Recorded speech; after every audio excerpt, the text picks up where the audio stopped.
Iran ने अमेरिकी राष्ट्रपति डोनाल्ड ट्रंप के दावों पर पानी फेर दिया है। ट्रंप ने बड़े बड़े दावे किए थे कि उनके हस्तक्षेप के कारण ईरान में 800 लोगों को फांसी को टाल दिया गया है, लेकिन ईरान ने साफ कह दिया है कि यह सफेद झूठ है। ईरानी शीर्ष सेक्रेटरी मोहम्मद मुआविदी ने कहा है कि न तो ऐसी कोई संख्या है और न ही न्यायपालिका ने ऐसा कोई निर्णय लिया है। ट्रंप ने हाल ही में यह कहकर सुर्खियां बटोरी थी कि उनके दखल की वजह से ईरान ने करीब 800 लोगों को फांसी दिए जाने से रोक दिया है, लेकिन तेहरान ने इसे खुला झूठ करार दिया है। मुआविदी के मुताबिक ईरान की शासन व्यवस्था में शक्तियों का साफ बंटवारा है और कोई भी संख्या कितनी विदेशी दबाव या निर्देश पर काम नहीं करती। बता दें कि ईरान में 28 दिसंबर को सरकार विरोधी प्रदर्शन शुरू हुए थे और इस प्रदर्शन के दौरान हालात काफी बिगड़े। कई लोगों की जान गई और हजारों लोगों को हिरासत में लिया गया। सरकारी आंकड़ों के मुताबिक 20,800 से ज्यादा लोगों को गिरफ्तार किया गया था, जिनमें से कुछ पर बेहद गंभीर आरोप लगे थे और उन्हें कड़ी सजा मिलने की आशंका जताई जा रही है।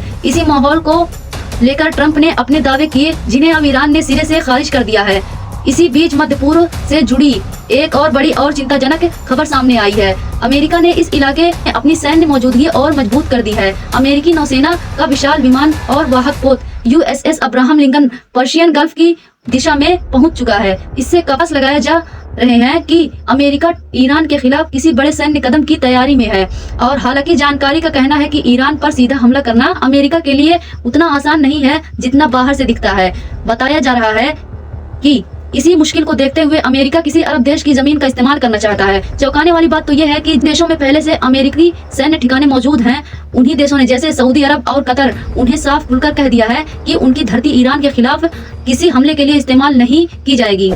और ऐसे में चर्चा यह है कि जॉर्डन ने अमेरिका को अब तक ये साफ मना क्यों नहीं किया है कि यही वजह है कि जॉर्डन का नाम इस पूरे समीकरण में उभर कर सामने आ रहा है। जॉर्डन की भौगोलिक स्थिति इस मामले में बेहद अहम मानी जा रही है। यह देश सऊदी अरब, इजराइल, सीरिया और इराक के बीच स्थित है।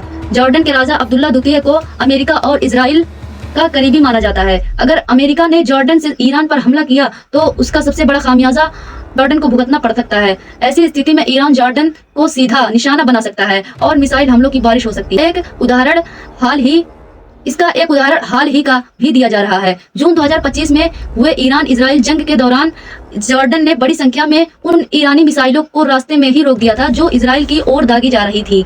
इसके बावजूद इस 12 दिन चली जंग में ईरान ने इजराइल को भारी नुकसान पहुंचाया था। अनुभव के चलते आशंका जताई जा रही है कि इस बार जॉर्डन खुलकर अमेरिका के साथ खड़ा तो हालात उसके लिए और भी ज्यादा खतरनाक हो सकते हैं।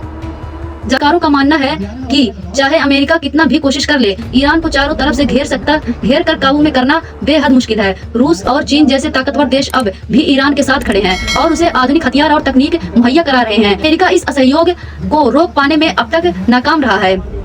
विशेषज्ञ ये भी कहते हैं कि ईरान कोई ऐसा देश नहीं है जिसे हल्के में लिया जा सके। उसने पिछले कुछ 45 सालों में खुद को हर तरह के दबाव और संघर्षों के लिए तैयार किया है। अगर अमेरिका यह सोच रहा है कि ईरान के साथ वेनेजुएला जैसा व्यवहार कर सकता है, उसकी बड़ी गलतफहमी होगी।